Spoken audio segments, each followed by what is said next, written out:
I think we all know what the stats of 9.0 are gonna be for Dead by Daylight, so I won't delay this intro very long. Welcome back to my channel. I like to track how many times I see killers in my Dead by Daylight matches, so I make pretty spreadsheets and then I do things with them. Also, this is the first time I'm speaking this morning right before I'm supposed to clock into work, so you're getting morning gray voice, I suppose. So as a reminder of how I like to do this, I'll show you all my stats for 9.0 specifically, and then we're going to take those stats and move them somewhere else, aka the main spreadsheet, to kind of just see how it factors into the overall total. We'll probably spend more time focusing on 9.0's stats specifically, just because it's just those on its own, to see if there's any major changes or things we just want to know. By the time you're going to see this video, this is probably going to be after The Walking Dead has been released, because I realized this morning when I woke up that The Walking Dead was releasing today, and that meant 9.1 was going to be dropping. And I kind of forgot to record a video last night, so here we are morning of. Yay, procrastination. Without further ado, let's get started. All right, so we are in 9.0's patch specifically. Do I want to zoom in a little bit? Sure, why not? Y'all deserve a little treat. But you'll see that it's very green. And the last time we've seen a spreadsheet this green was when we had Kaneki join the group, because if you scroll all the way down to the animatronic, it's very red. We saw him the most. And honestly, I thought I was going to have less games in 9.0 just because I was sick with the stomach bug for about a week and a half and didn't start feeling better until middle of July. And I'm very happy they extended Anniversary, not just for those who had like the Xbox outage, but because like that was like a week and a half that I could not play. I couldn't sit at a computer for like more than 15 minutes at a time on some of the days that I was not feeling well. So I really thought I was gonna miss a bulk of Anniversary event. And before I actually hopped on here to record this video, I was checking to see like, oh, did I play less games overall during 9.0? But it turns out it's actually on par with a lot of prior iterations. So in 8.7 I played 175 games, in 8.6 was 306, which I guess is not the outlier, and then in 8.5 was when I played 287 games. So it's like a little less than what I normally play. What was going on in 8.7 where I just like didn't play that many games? You know, that may have been peak advising. Honestly, 8.7 I think was leading into the end of the semester and the start of summer. So I think that's also what did it in. I'm very surprised I played this many games though. So the only really thing I noted here was that animatronic Springtrap is the new killer. I didn't note any major bugs for any of the other killers. I know there's an ongoing issue with the twins. That I noted during 8.7 because Punkster was talking about it, because she's looking to play the twins more often, but there was a bug, so she was refraining from it. And I think twins is the only killer I ended up not seeing at all during 9.0, which again isn't terribly surprising, just because twins is already an extremely low pick rate in comparison to other killers. And then when you combine if people are avoiding to play a certain killer because of bugs, then that also factors into it too. So we'll do something similar to when I did my stats for Ghoul, was we'll remove animatronic just to see where the color gradient, the color scaling is gonna look. So let's go ahead and remove, delete row. Yeah, there we go. Is looking so much better now. Look at those color changes. Yeah, so Mastermind, Nemesis, Legion, not surprising, are the most that I've seen. I think those three are like pretty normal top contenders. I did see one Trickster and only one Trickster, and that made me very sad. I saw most of them during the Anniversary event, which on the main spreadsheet, I will swap Anniversary and 9.02. just so that we can see them in the order in which I played. Because we went right from 9.0 to 9.0.1, then 9.0.2, because again, these were like bug patches updates for, I specifically think for Springtrap, but maybe for some other things like the map as well, and then Anniversary. So the order in which I played was 9.0, didn't play anything for 9.0.1, played Anniversary, and then when Anniversary was done is when I went back to 9.0.2. And you can also tell, like, this is the period in which I was out of town / sick and then bled into Anniversary. So nothing too surprising here, honestly. It was nice to see like a wide variety of killers, and especially towards the tail end where everyone was bringing cakes, which was always a fun time. So actually what we're gonna do is we're gonna ignore putting animatronic in for the time being, just because I forgot to edit the color stuff beforehand. Then Anniversary, ignoring Springtrap. Sorry, buddy. Just give me a second. Okay, and then 9.0.2. We are editing it live. That's what we do around here. Okay, so this is without Springtrap into the mix, because again, I'm gonna have to do something similar to Ghoul where it's an outlier color, just because otherwise it's gonna throw off the color for the entire spreadsheet. Okay, so I'm actually curious, out of all of these, okay, I think Poundmaster at 12, again, excluding Kaneki and what's going to become animatronic in this. Like, this one's like the most we've seen in a single sub patch, I guess, if you want to call it that. And then we got pretty close with Mastermind and Nemesis during this run of Anniversary. And then Ghoul is still overall the highest one. If we add Springtrap doesn't even come close.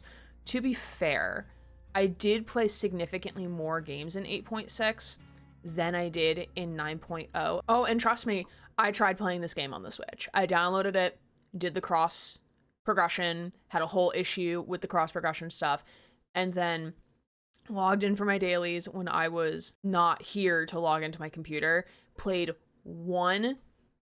count this, one game on the Switch, and it was it was actually terrible.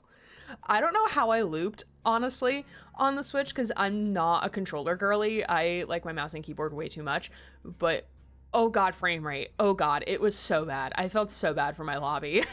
And then I did not play another game of DBD on my Switch. I'm not sure if I'm gonna delete 9.0.1 just because there's nothing, but I think it's just good to have it as just a testament of like, oh, I literally played nothing there. We didn't just skip from 9.0 to 9.0.2. So I think I'll keep it just for like recording sake. Overall, still not surprising with the numbers. If we're excluding Ghoul as outlier here, we saw Mastermind 68, Legion also at 68, Ghostface 63, Huntress at 59, Nemesis at 61. So those are kind of showing that they are the king of the crop, essentially. And then at the bottom of the barrel, we still have Skull Merchant, which we do know a Skull Merchant rework is coming at some point next year. They're also working on a Trickster rework, which is going to come early 2026. Skull Merchant, we saw 10. Twins, we saw 10.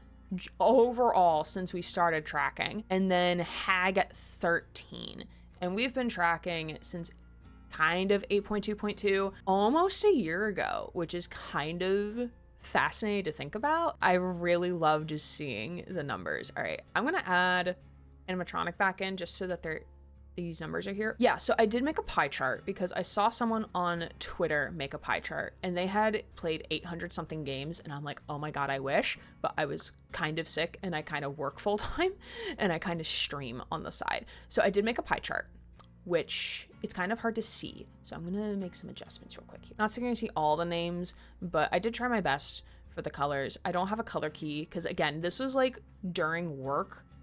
This was during my downtime at work when I was like, I need something to do that is not work related at the moment. And I saw pie chart and I'm like, I need to make a pie chart now. So it's not as pretty as I want it to be, but it's fine. It's fine. I think what they were trying to demonstrate with the pie chart and the stats of Anniversary was to showcase the disproportionate amount of killers that they saw, because they saw a crap ton of Ghoul and a crap ton of animatronic, which, to be fair, animatronic just came out, so people are playing him a lot, which again, we've seen that with Ghoul. We saw that kind of with Houndmaster, not to that extent, but granted, it could have also been because of my own stats. I wanted to look at my own pie chart here to kind of see if it would align in the same way, and it kind of doesn't. And here's the thing about data.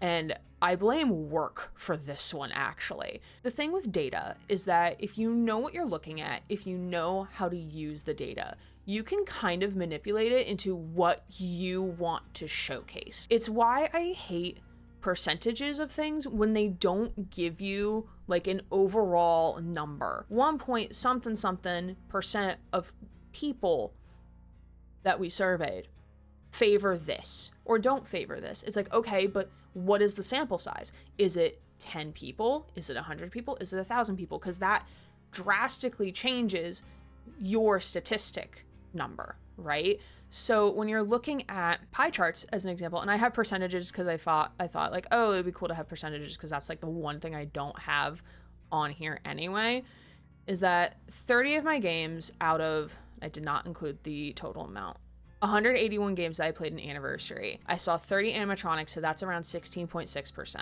which obviously is the most if you just look at the color gradient regardless. But I think what people are trying to do with the data of what they're looking at in their games is they're trying to demonstrate something that is malicious but really isn't malicious. And when I say that, I'm specifically referring to people complaining about Ghoul.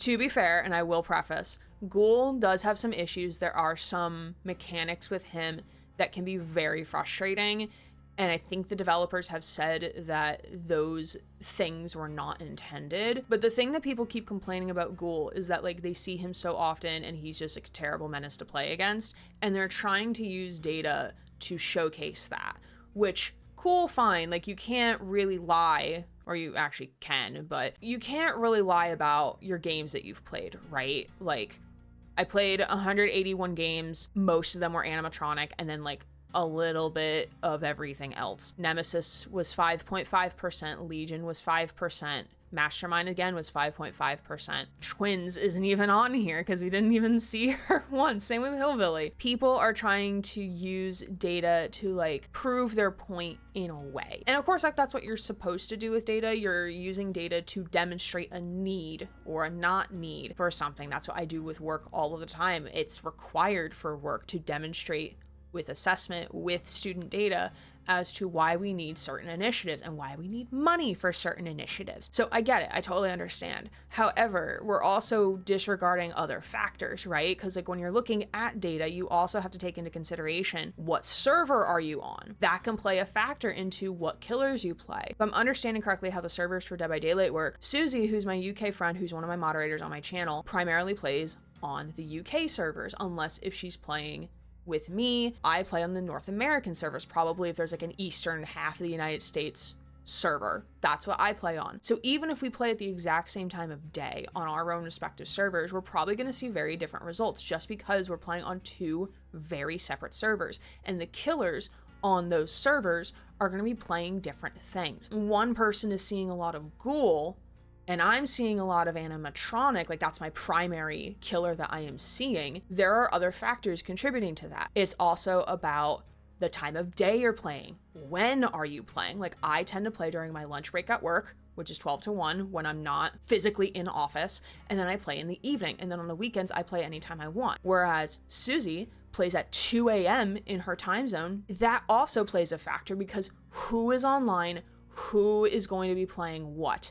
That doesn't necessarily mean that Ghoul is being played exponentially a lot. You would need to have data from everybody, from a wide range of people to prove that Ghoul or whatever killer you're trying to demonstrate is oversaturating the market. But we also have to understand the context of where the data is coming from as well, and understand that there is nuance with the data, right? We have to ask questions. Not to get off on like another tangent, but remember when Twitch told us that only less than 1% of streamers use over 100 hours of their highlights? Yeah, but how many people is that?